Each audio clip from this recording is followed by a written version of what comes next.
Los sumerios afirmaban que seres del cielo descendieron a la tierra, nos enseñaron civilización y alteraron nuestro ADN para crear trabajadores. No es mitología vaga, es historia específica, detallada, registrada en miles de tablillas de arcilla que sobrevivieron 5000 años.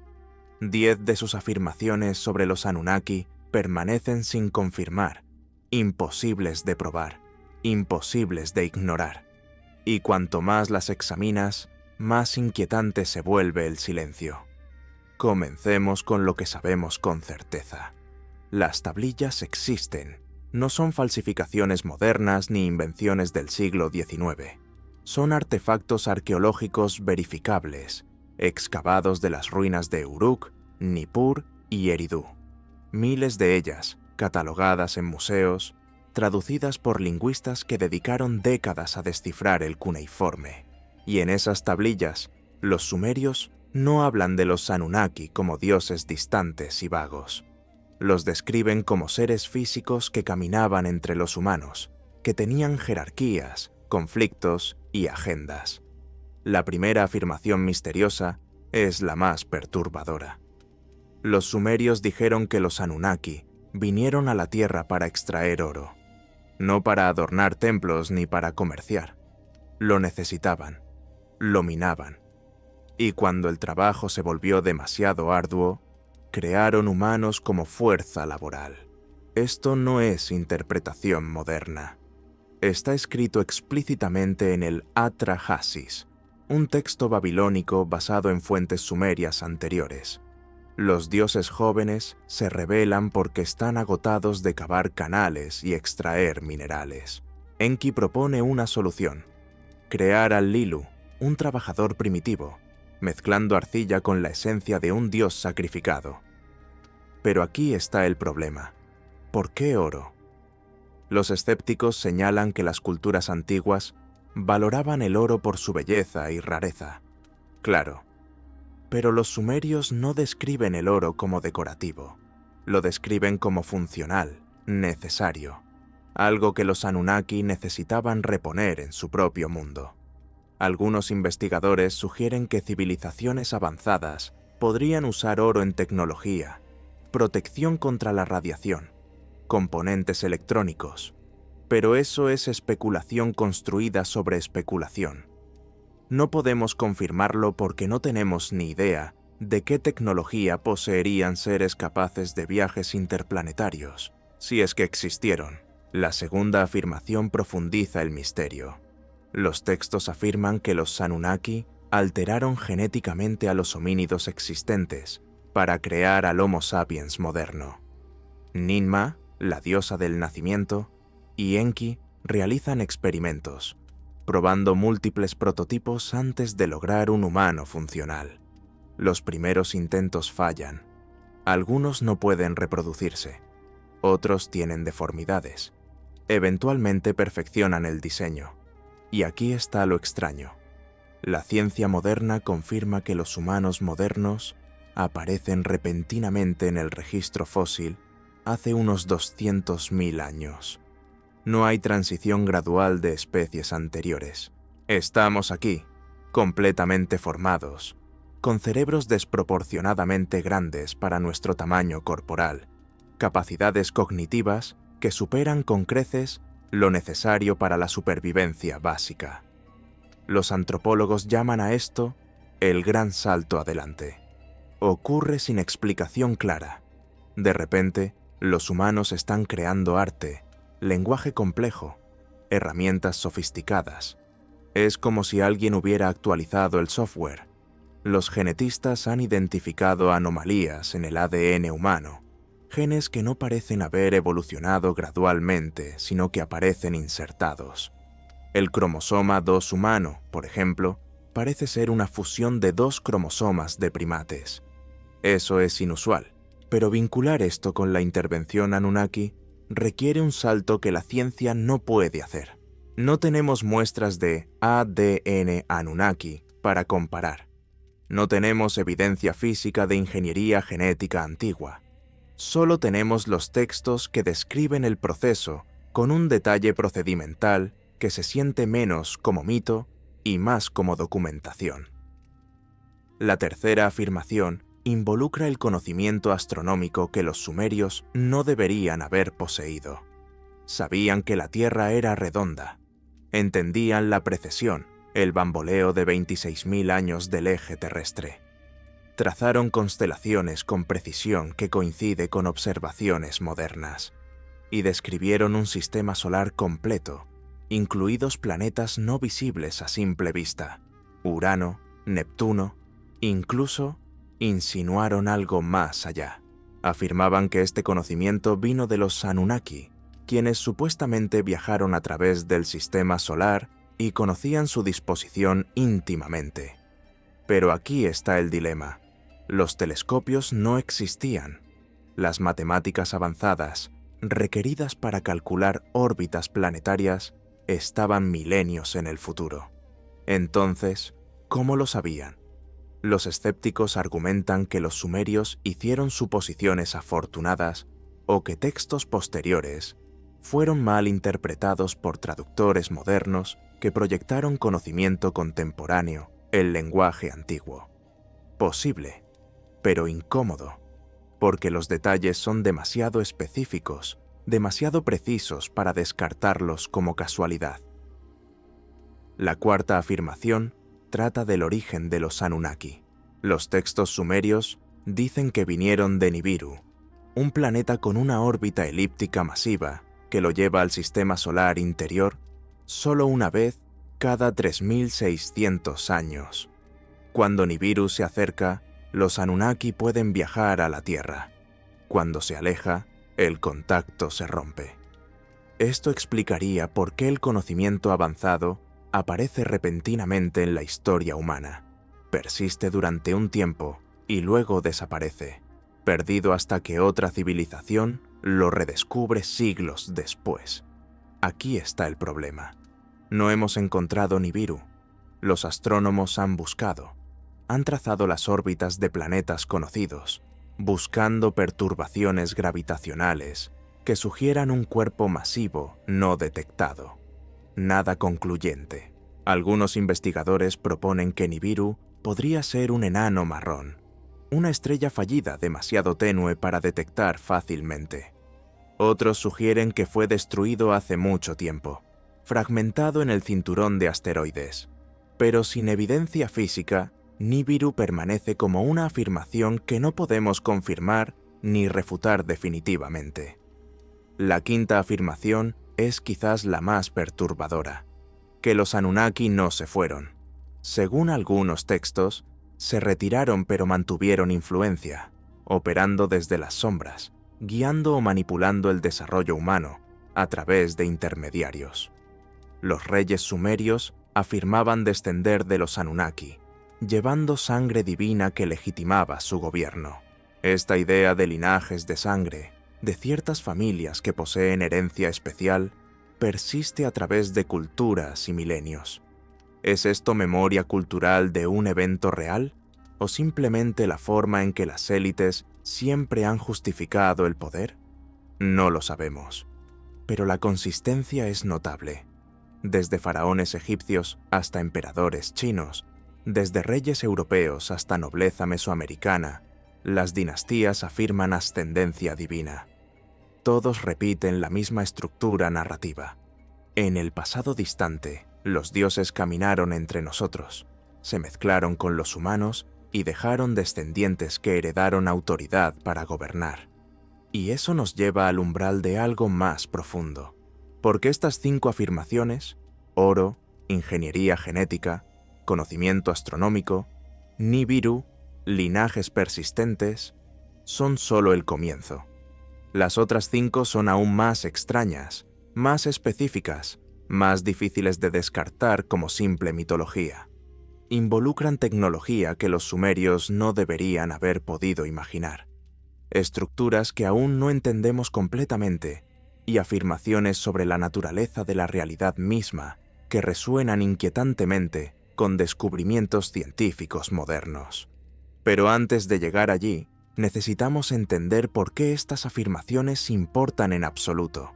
¿Por qué no podemos simplemente archivarlas como historias antiguas y seguir adelante?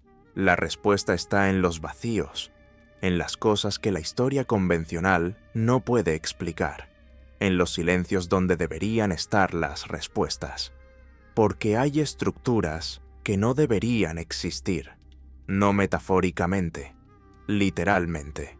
Estructuras cuya construcción desafía todo lo que creemos saber sobre las capacidades de las civilizaciones antiguas. Comencemos con lo obvio, las pirámides de Giza. Sí, hemos hablado de ellas hasta el cansancio, pero detente un momento y considera realmente lo que representan. 2.300.000 bloques de piedra, cada uno pesando entre 2 y 70 toneladas, cortados con precisión, transportados a través del desierto, elevados a alturas de 140 metros, y no solo apilados, colocados con tolerancias tan estrechas que una hoja de papel no cabe entre ellos, alineados perfectamente con los puntos cardinales, codificando pi, la proporción áurea y las dimensiones exactas de la Tierra. La explicación oficial dice que los egipcios usaron rampas de cobre, cuerdas y pura fuerza humana. Miles de trabajadores arrastrando piedras durante décadas. Suena razonable hasta que haces los cálculos. Para completar la Gran Pirámide en 20 años, tendrían que colocar un bloque cada 2 minutos, día y noche, sin parar, durante 2 décadas. Pero olvidemos la logística por un momento. Hablemos de precisión. Los bloques de granito en la cámara del rey están cortados con tolerancias de 2 milésimas de pulgada. Eso es precisión de manufactura moderna. Herramientas de cobre no pueden lograr eso. El cobre es demasiado blando. Se desgasta, se dobla, se deforma. Algunos investigadores sugieren que usaron arena como abrasivo, pero experimentos modernos mostrando que ese método produce cortes ásperos e irregulares, nada parecido a las superficies planas perfectas que vemos dentro de la pirámide. Y luego está Pumapunku, en Bolivia. Aquí la precisión se vuelve francamente perturbadora. Bloques de diorita tallados con ángulos rectos perfectos. Superficies tan planas que podrías usarlas como mesas de calibración en un taller de ingeniería moderno. Ranuras entrelazadas que encajan como piezas de Lego. Agujeros perforados con diámetros uniformes que parecen hechos por taladros eléctricos. La diorita es una de las piedras más duras del planeta, clasificada 7 en la escala de Mohs. Solo puedes cortarla con herramientas hechas de materiales más duros. Diamantes, corindón, carburo de tungsteno. Los tiwanakus supuestamente tenían herramientas de bronce. El bronce es más blando que la diorita. No puede cortarla, no puede perforarla, no puede darle forma. Entonces, ¿cómo lo hicieron? Algunos arqueólogos sugieren que usaron martillos de piedra, golpeando pacientemente durante años, pero eso no explica los agujeros de perforación.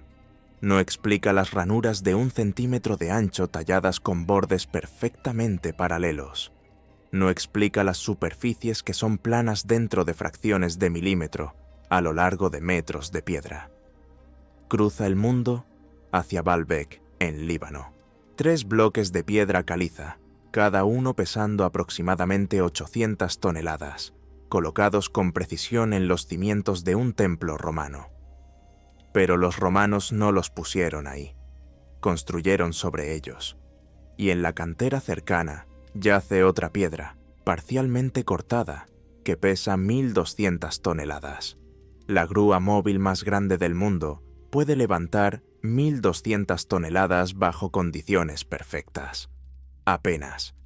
Y estas piedras fueron movidas hace miles de años, supuestamente por personas usando cuerdas y rodillos de madera. ¿Ves el patrón? No es que estas estructuras sean impresionantes, es que son imposibles según nuestra comprensión de la tecnología antigua. Cada explicación convencional requiere que ignoremos algún aspecto fundamental del problema: la escala, o la precisión, o el material, o la línea temporal. algo nunca cuadra. Ahora agrega esto. Göbekli Tepe en Turquía. Pilares masivos en forma de T, dispuestos en círculos, tallados con animales y símbolos abstractos. Construido hace 12.000 años, antes de la agricultura, antes de la cerámica, antes de la escritura, por cazadores-recolectores que supuestamente vivían en pequeñas bandas nómadas sin organización central. Excepto que construir Göbekli Tepe requirió planificar, coordinar cientos de trabajadores, alimentarlos mientras trabajaban, mantener el proyecto durante generaciones. Eso no es conducta de cazador-recolector. Esa es civilización compleja. Miles de años antes de que la civilización compleja supuestamente existiera.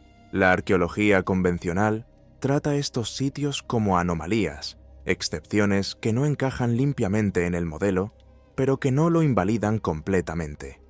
Pero, ¿cuántas excepciones necesitas antes de que el modelo mismo se vuelva sospechoso? Aquí está lo que los textos sumerios afirman.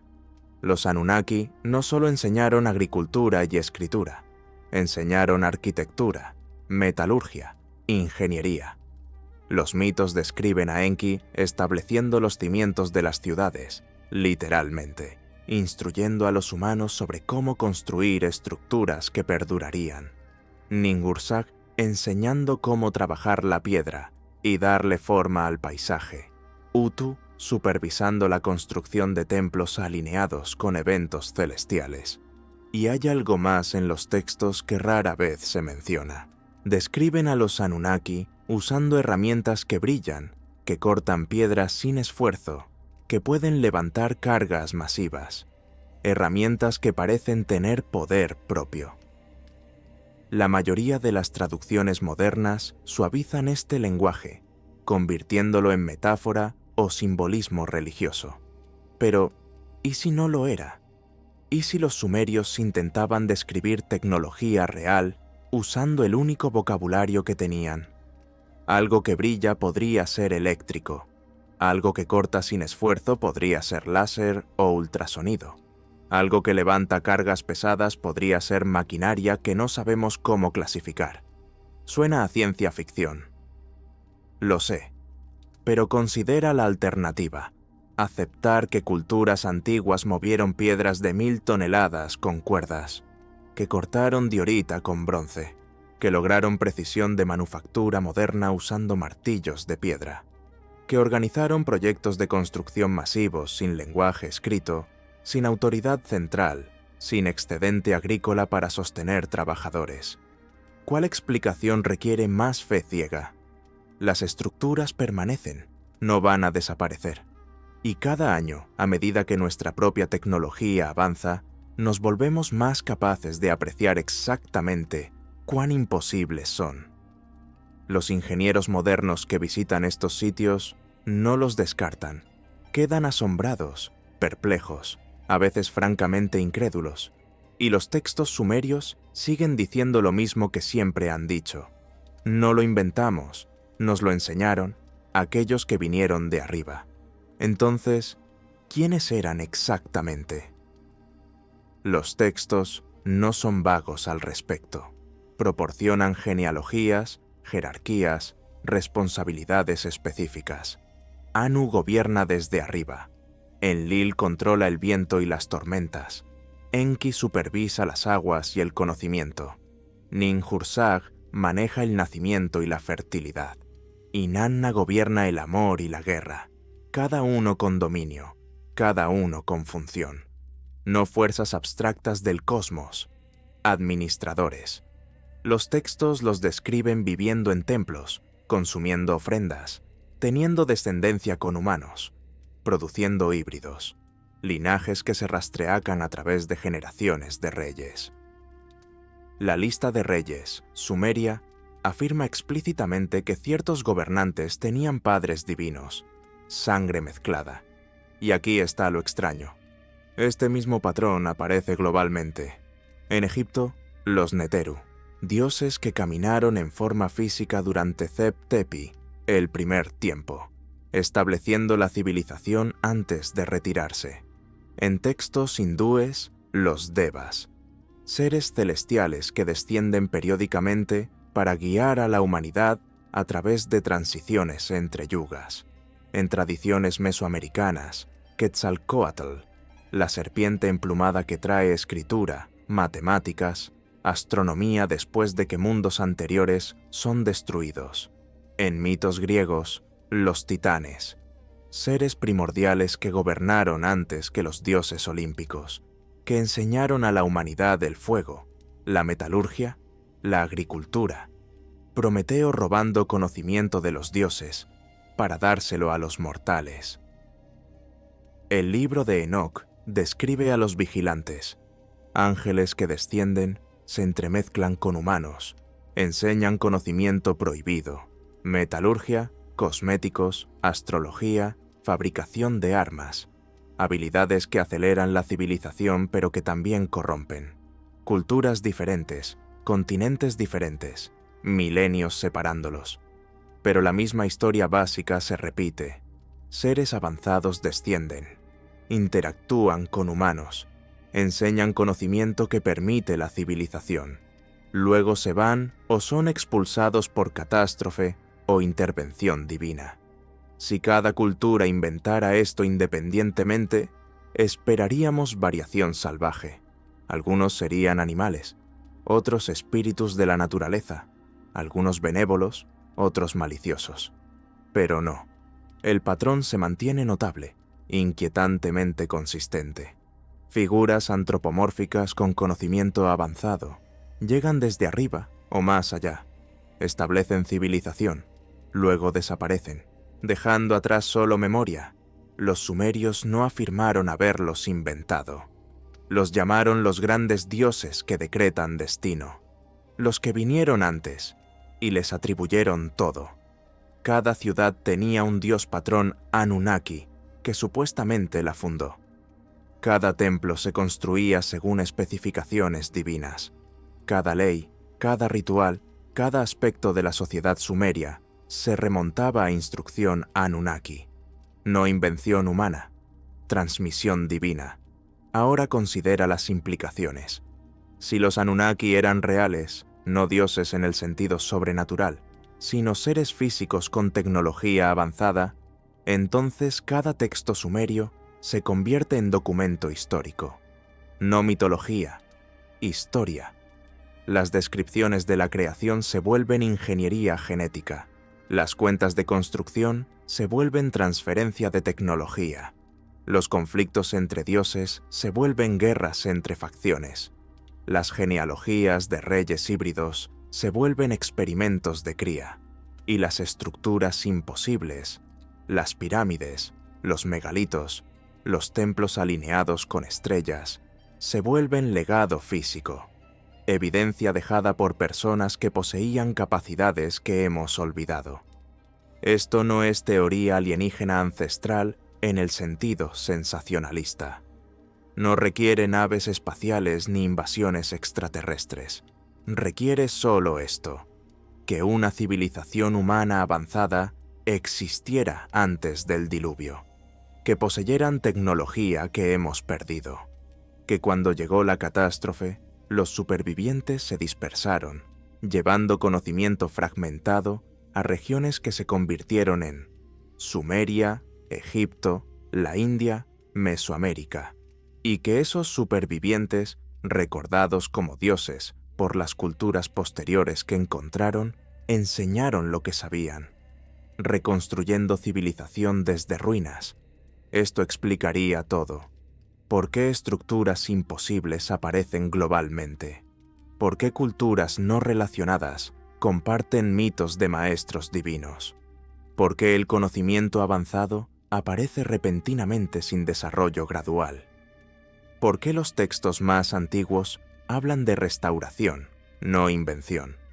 Los Anunnaki no eran extraterrestres, eran humanos, humanos avanzados de una era anterior, supervivientes que se convirtieron en dioses en la memoria de aquellos a quienes enseñaron. Y las estructuras que dejaron, las pirámides, los templos, los megalitos, no son monumentos a reyes o dioses. son mensajes, cápsulas de tiempo construidas para sobrevivir a catástrofe, para preservar conocimiento en piedra, porque sabían que todo lo demás se perdería.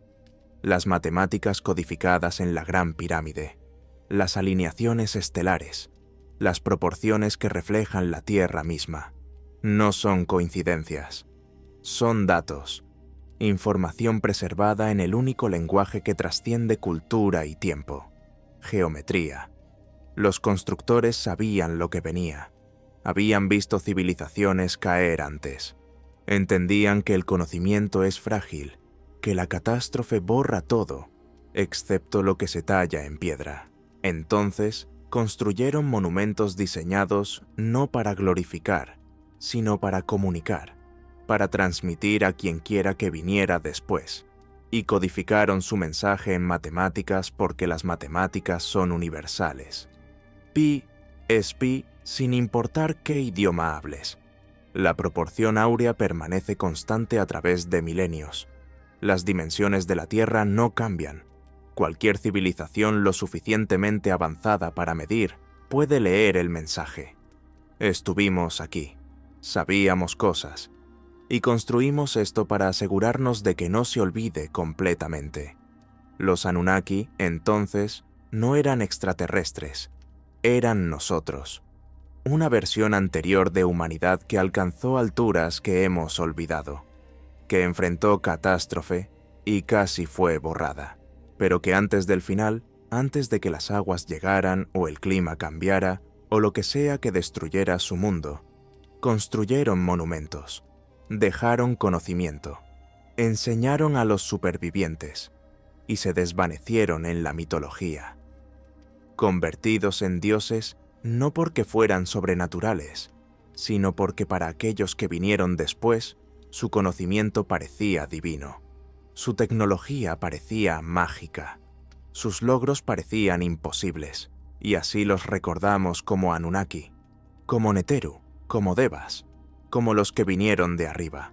Pero quizás solo vinieron de antes, y si vinieron de antes, entonces las preguntas que hemos estado haciendo son las equivocadas. No deberíamos preguntar quiénes eran los Anunnaki, deberíamos preguntar qué les pasó. ¿Qué evento fue tan catastrófico que borró una civilización entera, dejando solo fragmentos, monumentos y memorias convertidas en mitos?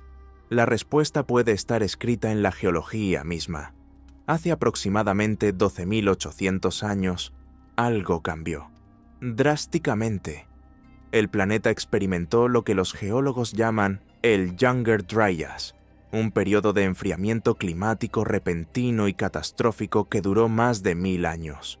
Las temperaturas cayeron en picada, los glaciares avanzaron, los ecosistemas colapsaron, y en todo el hemisferio norte, la evidencia muestra algo inquietante: incendios forestales masivos, capas de sedimento que contienen abundancias anormales de platino e iridio, metales raros en la Tierra pero comunes en asteroides y cometas, extinciones generalizadas de megafauna, el abandono repentino de asentamientos humanos, todo ocurriendo simultáneamente, globalmente, en cuestión de décadas. Durante años los científicos debatieron qué desencadenó el Younger Dryas. Algunos sugirieron cambios en las corrientes oceánicas, otros señalaron erupciones volcánicas. Pero en las últimas 2 décadas ha surgido evidencia de algo más dramático: un impacto cósmico, fragmentos de un cometa que se desintegró y bombardeó la atmósfera terrestre, encendiendo incendios continentales, arrojando escombros al cielo, bloqueando la luz solar, provocando enfriamiento global. Los impactos habrían golpeado principalmente capas de hielo glacial, vaporizándolas instantáneamente, liberando cantidades masivas de agua de deshielo en los océanos. El nivel del mar habría subido. Rápido, las costas donde habían existido civilizaciones durante milenios quedaron sumergidas bajo cientos de pies de agua. Si existía una cultura avanzada antes de este evento, si habían construido ciudades a lo largo de costas que ahora están bajo el mar, Entonces el impacto habría sido apocalíptico. No solo destrucción física, sino colapso total de infraestructura, cadenas de suministro, redes comerciales. Todo lo que sostiene una civilización compleja.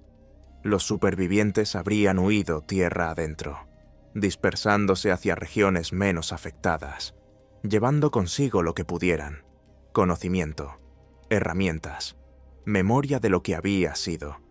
Pero la mayoría se habría perdido.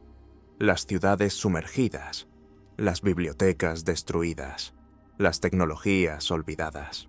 Y en cuestión de generaciones, la propia civilización habría desaparecido de la memoria, recordada solo como leyendas de una edad de oro perdida. Un tiempo antes del diluvio. Cada cultura antigua tiene esta historia. Los sumerios describieron un gran diluvio que destruyó el mundo anterior. La Biblia hebrea relata el diluvio de Noé. Los griegos hablaron del diluvio de Deucalión. Los hindúes registraron el diluvio de Manu. Las tradiciones mesoamericanas describen múltiples destrucciones del mundo por agua. Los nativos americanos conservan historias de inundaciones catastróficas. Culturas australianas aborígenes recuerdan cuando subieron los mares. Estas no son solo metáforas, son memoria cultural, transmitida a través de milenios. Cada versión preservando detalles ligeramente diferentes, pero todas convergiendo en el mismo evento central: un diluvio global, una catástrofe que casi borró a la humanidad. Durante siglos descartamos estas historias como mitos, alegorías religiosas sin base histórica. Pero ahora la geología confirma lo que los mitos siempre dijeron. Hubo un diluvio, no literalmente global en el sentido de cubrir cada montaña, pero lo suficientemente catastrófico como para destruir civilizaciones costeras en todo el mundo. Y ocurrió exactamente cuando terminó la última glaciación, cuando el clima cambió, cuando el Younger Dryas reajustó el planeta. El tiempo encaja perfectamente. Si los Anunnaki eran supervivientes de esta civilización perdida, entonces su aparición repentina en Mesopotamia después del diluvio tiene sentido.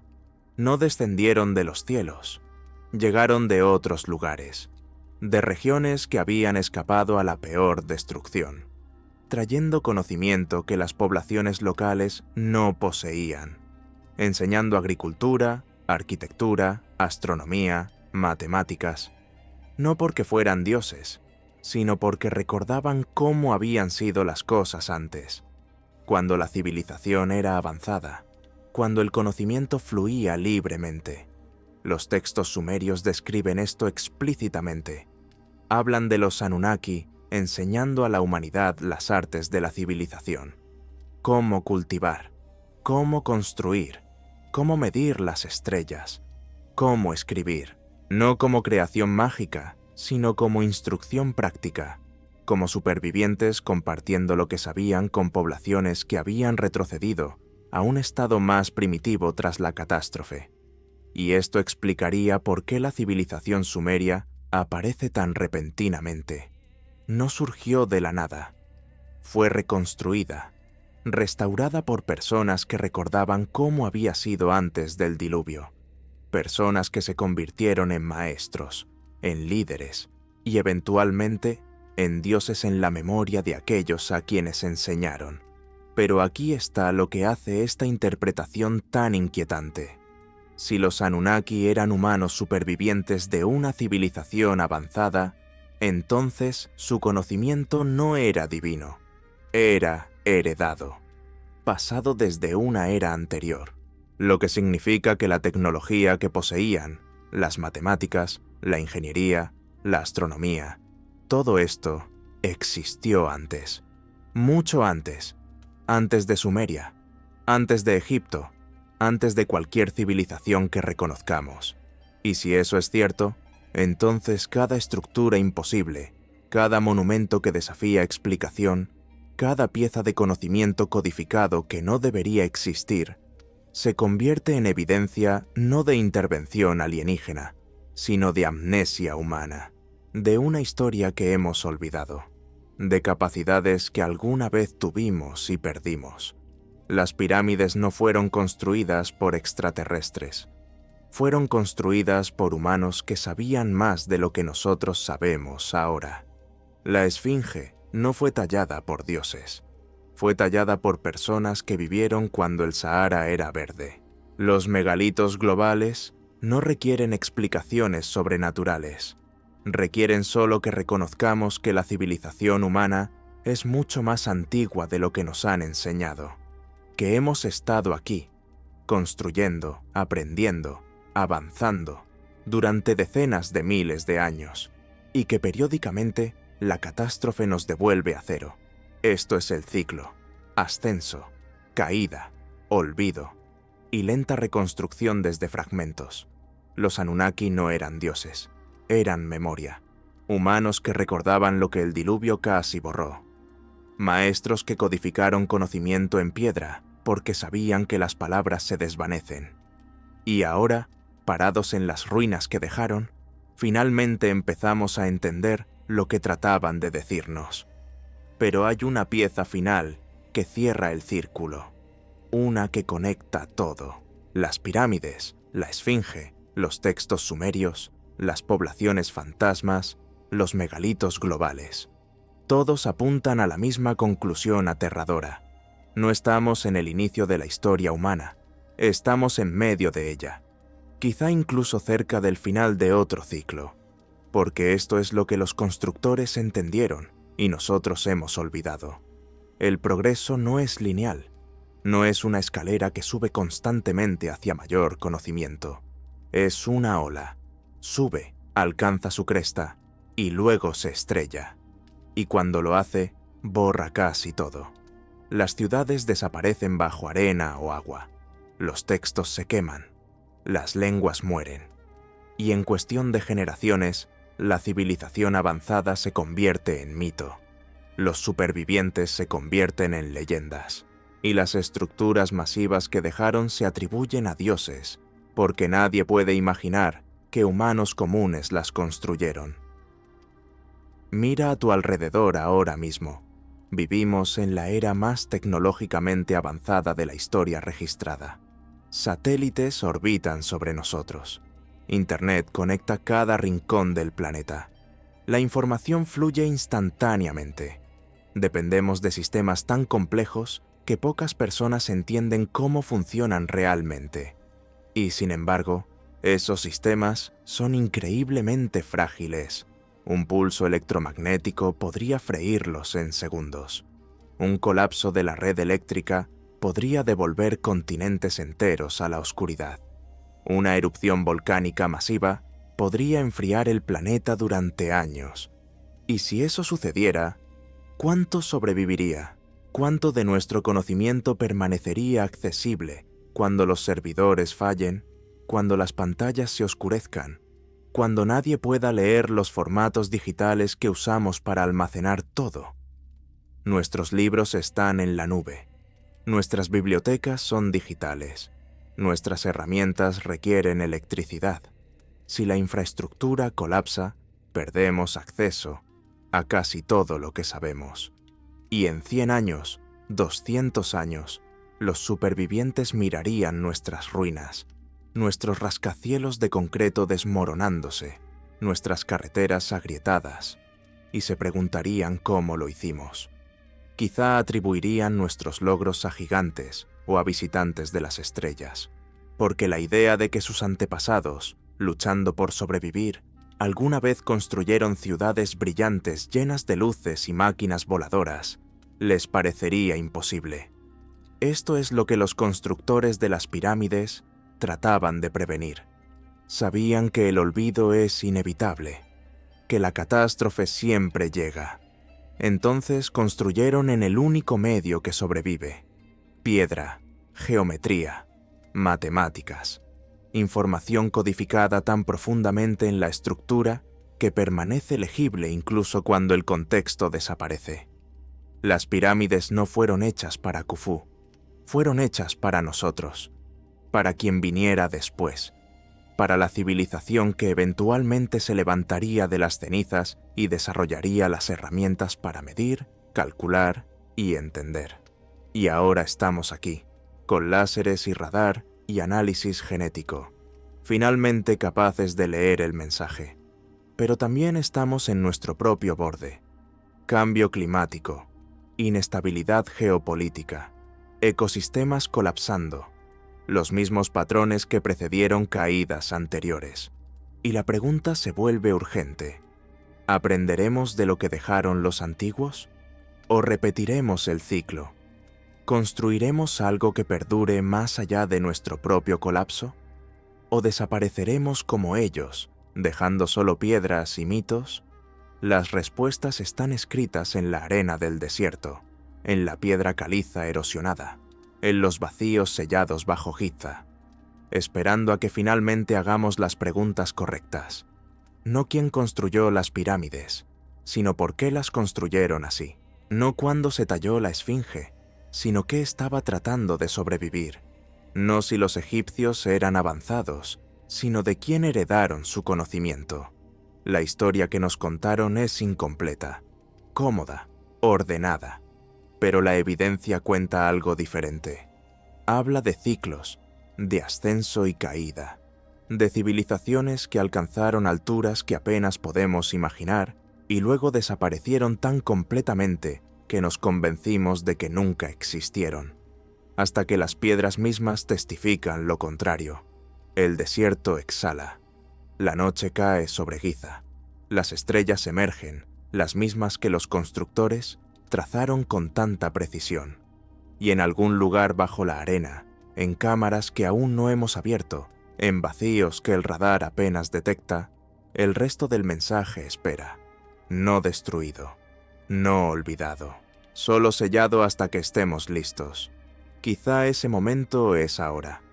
Quizá finalmente tenemos las herramientas, el conocimiento, la voluntad de mirar más allá de la historia que nos enseñaron y ver la que realmente sucedió. O quizá aún no estamos listos. Quizá necesitamos otro ciclo, otra caída, antes de finalmente entender lo que los antiguos trataban de decirnos.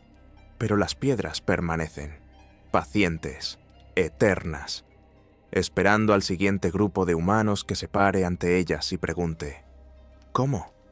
¿Por qué? ¿Quién? Y cuando finalmente escuchemos la respuesta, cuando abramos las puertas selladas y leamos lo que está escrito en las cámaras ocultas, descubriremos algo que cambiará todo. No somos los primeros en llegar tan lejos, y probablemente no seremos los últimos en olvidarlo todo. Los textos sumerios no mienten, tampoco inventan, documentan. Y lo que documentan es esto: que hubo un tiempo antes, que ese tiempo terminó en catástrofe, y que quienes sobrevivieron se convirtieron en dioses para aquellos que vinieron después. No porque fueran sobrenaturales, sino porque recordaban lo que todos los demás habían olvidado. Las 10 afirmaciones sobre los Anunnaki permanecen sin confirmar porque buscamos en los lugares equivocados. Buscamos naves espaciales cuando deberíamos buscar costas sumergidas. Buscamos extraterrestres cuando deberíamos buscar poblaciones fantasma en nuestro propio ADN. Buscamos mitos cuando deberíamos leer memoria. Las pirámides siguen de pie. La esfinge lleva sus cicatrices de lluvia. Los megalitos esperan bajo arena y agua. Y los textos, escritos en arcilla hace 5000 años, siguen diciendo lo mismo que siempre dijeron. Esto es restauración de lo que fue antes. Quizá es hora de creerles, porque si los Anunnaki eran reales, entonces también lo era la civilización que precedió a la nuestra. Y si esa civilización cayó, la nuestra también puede caer, a menos que aprendamos lo que ellos intentaron enseñarnos, que el conocimiento debe preservarse en piedra, no en nubes, que la memoria debe codificarse en matemáticas, no en palabras, que la supervivencia requiere humildad ante el ciclo que nos gobierna a todos. Ascenso, caída, olvido, y reconstrucción desde fragmentos. Los Anunnaki no vinieron de las estrellas, vinieron de antes, y su mensaje, sellado en cámaras que aún no hemos abierto, espera el momento en que finalmente estemos listos para entender.